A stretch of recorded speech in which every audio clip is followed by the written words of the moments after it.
Queridos amigos e amigas, hora da Ave Maria, rezemos juntos em nome do Pai, do Filho e do Espírito Santo. Amém.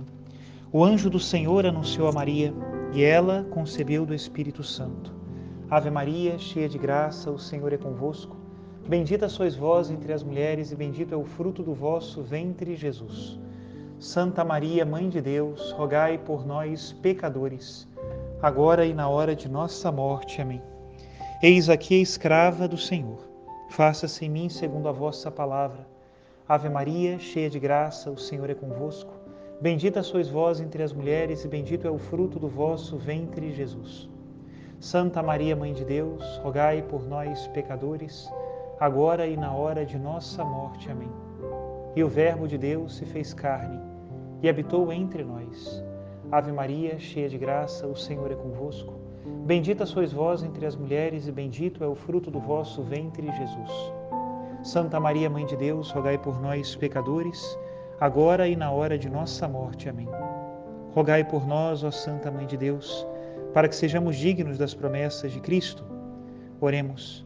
Infundi, Senhor, em nós a vossa graça, nós o suplicamos, para que nós que conhecemos pelo anúncio do anjo a encarnação de Jesus Cristo, vosso Filho e nosso Senhor, cheguemos por sua paixão e morte de cruz à glória da ressurreição da carne.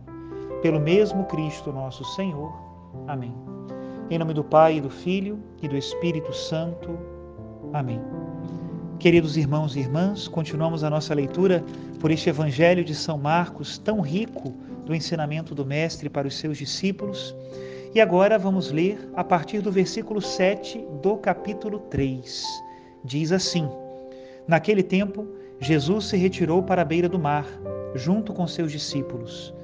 Muita gente da Galileia o seguia, e também muita gente da Judéia, de Jerusalém, da Idumeia, do outro lado do Jordão, dos territórios de Tiro e Sidônia, foi até Jesus, porque tinham ouvido falar de tudo o que ele fazia.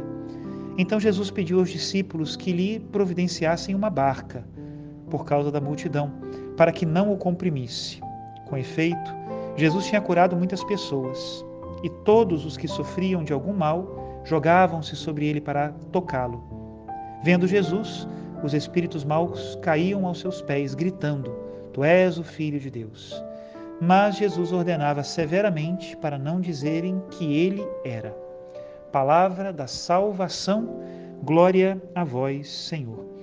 Como hoje o Evangelho troca a temática, que nós tínhamos até então, da disputa de Jesus com os fariseus, e introduz um novo momento do Evangelho, onde ele falará para os seus discípulos. Eu gostaria de compartilhar com vocês a homilia do domingo passado, que teve justamente como tema o discipulado de Jesus. Sermos discípulos desse bom Mestre que cuida de nós e nos salva. Escutemos então a homilia. Querido diácono Lino, meu querido irmão, os queridos irmãos e irmãs, estamos no tempo comum, voltamos ao tempo comum, depois das solenidades do Natal do Senhor. E o tempo comum, ele tem uma espiritualidade, verdadeira espiritualidade, que nós poderíamos chamar de a espiritualidade do discípulo. Mas, padre, o que significa a espiritualidade do discípulo? O que é isso? A espiritualidade do discípulo é a de ser capaz de contemplar a humanidade de Cristo, ouvir as suas palavras, reparar nos seus exemplos, meditar os seus milagres e, a partir daí, encontrar a sua divindade, encontrar que Jesus é Deus. Esta é a espiritualidade do discípulo. E se nós prestarmos atenção nos evangelhos, nós vamos ver que é exatamente isso que acontece. Em primeiro lugar, há um encantamento com Jesus. Ele é um homem que encanta. Diz o evangelho: as suas palavras têm autoridade, não são como as dos mestres da lei. Quem é este homem que até os demônios obedecem? Quem é este homem que até o mar se acalma com as suas palavras, que os surdos faz ouvir, que os cegos faz ver? É a humanidade de Cristo que encanta em primeiro lugar e chama o discípulo até ele. Porém, não para por aí. Não é somente uma palavra de sabedoria, que enche o meu coração, ou um ensinamento novo, que me parece muito lógico e muito bom. Não é isso.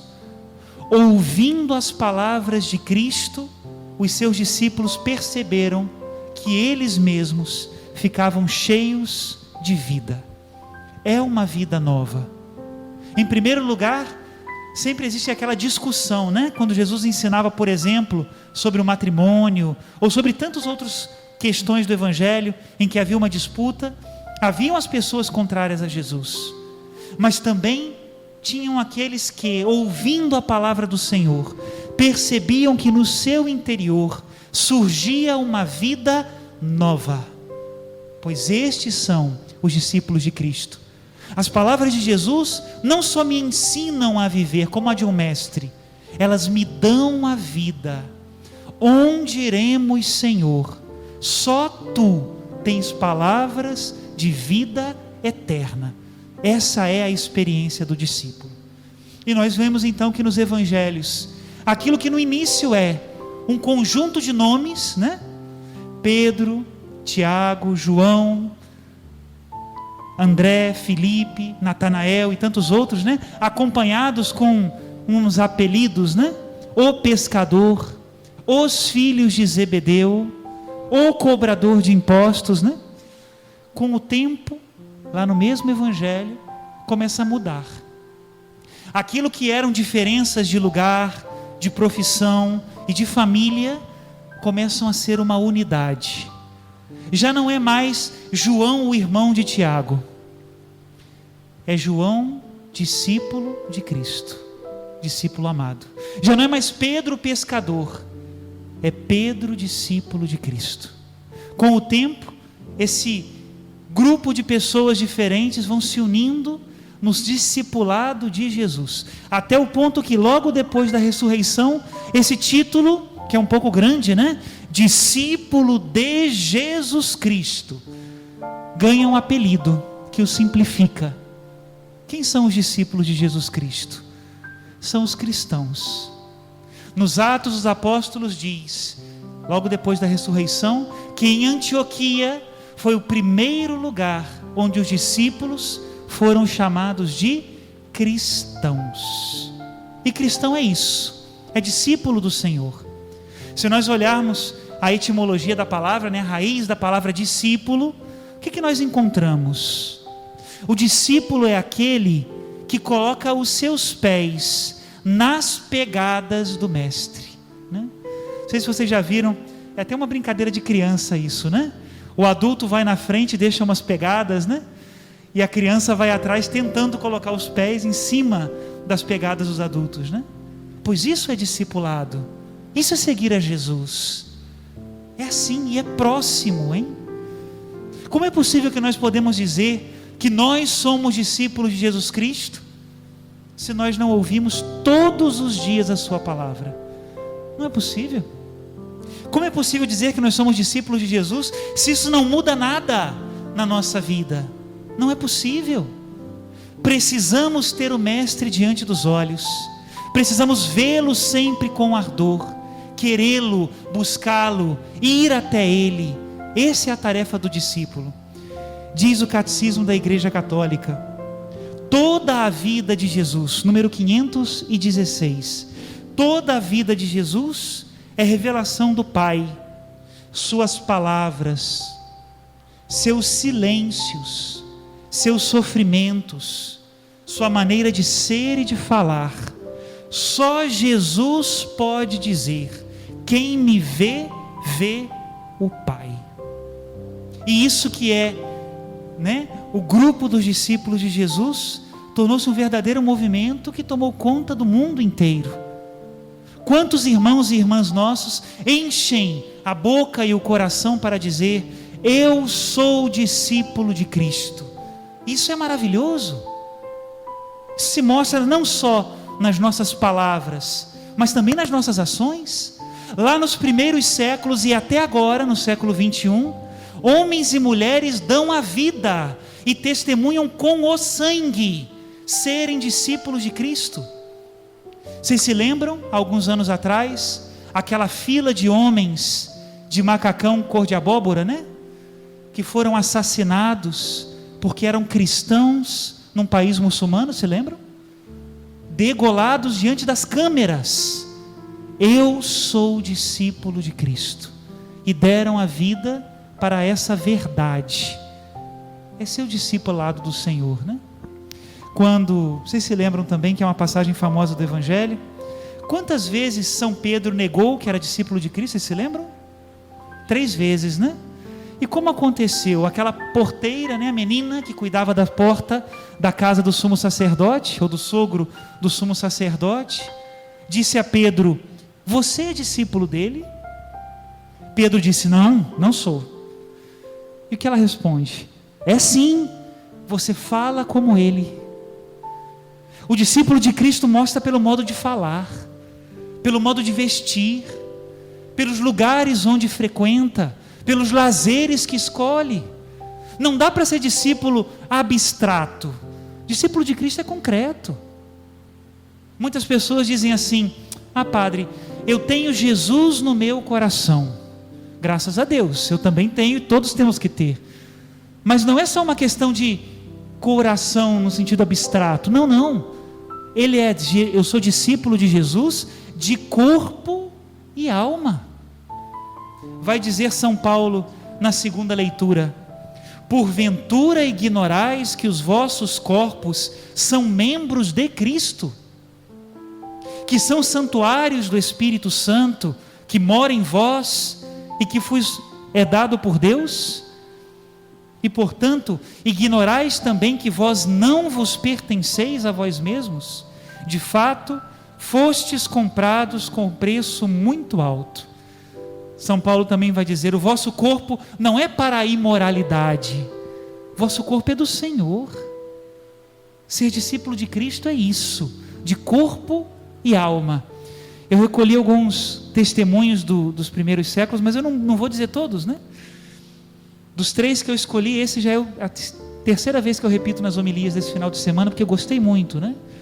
É de uns mártires que foram assassinados na França no ano 177, logo no início do cristianismo, os chamados mártires de Lyon. Era um grupo grande, ali tinham crianças, idosos, jovens, todos, né? E tinha um que se chamava Santo, seu nome de batismo era Santo.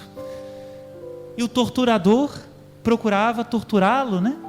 Para que ele dissesse onde se reuniam os cristãos, quem eram os seguidores de Cristo, de onde ele veio, onde ele morava. Interessante, a todas as perguntas o mártir só respondia uma coisa: sou discípulo de Cristo. Em latim, Christianus sum. Onde você mora? Sou discípulo de Cristo. Qual o seu nome? Sou discípulo de Cristo. Qual é a sua família? Sou discípulo de Cristo. Que era a única acusação que tinham contra ele, e ele não a negava, ele a proclamava. Mais um testemunho que também é bonito: São Policarpo, também dessa mesma época do século II, só que lá na Ásia, quando tentaram dizer para ele: insulta a Cristo e nós te liberaremos, ele respondeu: faz 86 anos que sirvo a Cristo e nunca me fez mal algum. Como poderia blasfemar contra o meu rei e o meu salvador? Se finges não saber quem eu seja, ouve, portanto, aquilo que te digo com franqueza: sou discípulo de Cristo. É isso. Como seria diferente se nós entendêssemos esse discipulado como algo que obriga a nossa vida, né? E essa é a espiritualidade do tempo comum. Eu me comprometo pela minha missão a cada um de vocês, que cada domingo do tempo comum, um ponto luminoso do Evangelho eu vou trazer para a nossa reflexão, para que sejamos verdadeiros discípulos de Cristo. E peço ao Senhor nosso Deus que sejamos fiéis, muito fiéis, no cumprimento do Evangelho do Senhor.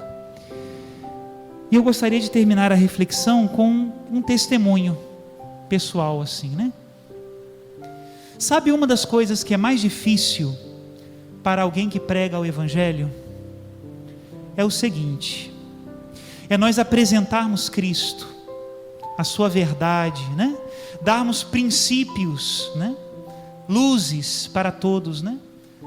Mas não controlarmos nem teleguiarmos ninguém. Vocês desculpem o que eu vou dizer agora, talvez uma linguagem assim, mas isso é verdade. Eu não quero transformar a Assembleia num grupo de vaquinhas de presépio, mas de jeito nenhum, com todo respeito com as vaquinhas e com os presépios, não. O pregador não é aquele que vai dizer exatamente o que você deve fazer, não, não, não. Eu falo de Cristo e te ajudo a discernir, mas você é discípulo do Senhor. Eu digo isso porque nos tempos que nós estamos vivendo, né? Está todo mundo querendo controlar todo mundo, né? O padre não tem que dizer qual é o seu partido político, nem qual é a sua opção de vida, não é a minha missão. Tenho outras coisas para fazer, mas isso não. Mas eu digo sim, com muita tranquilidade, que você, como discípulo de Cristo, na sua consciência, procure o bem e a verdade, para você e para os seus irmãos. Foi isso que Cristo nos ensinou. Louvado seja nosso Senhor Jesus Cristo.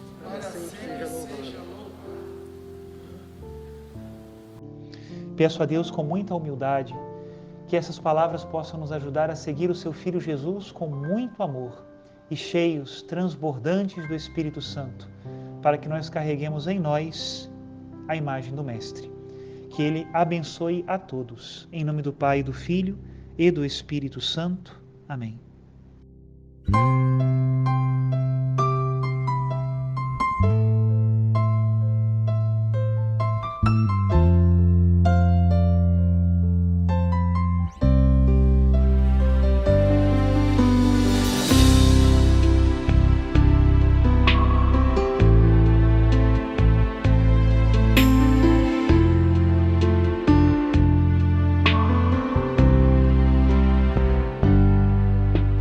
Há um lugar que atrai meu coração e faz meus pés mudarem sempre a direção. Se ali estou, me lanço, me derramo em adoração na sala do trono.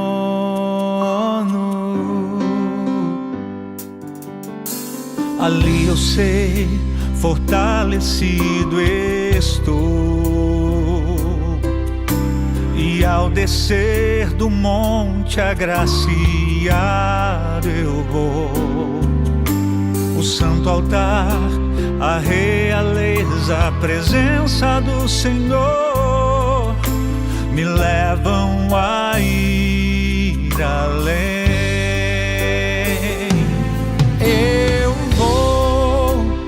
Quem me impedirá, se ao meu lado está o autor da minha fé?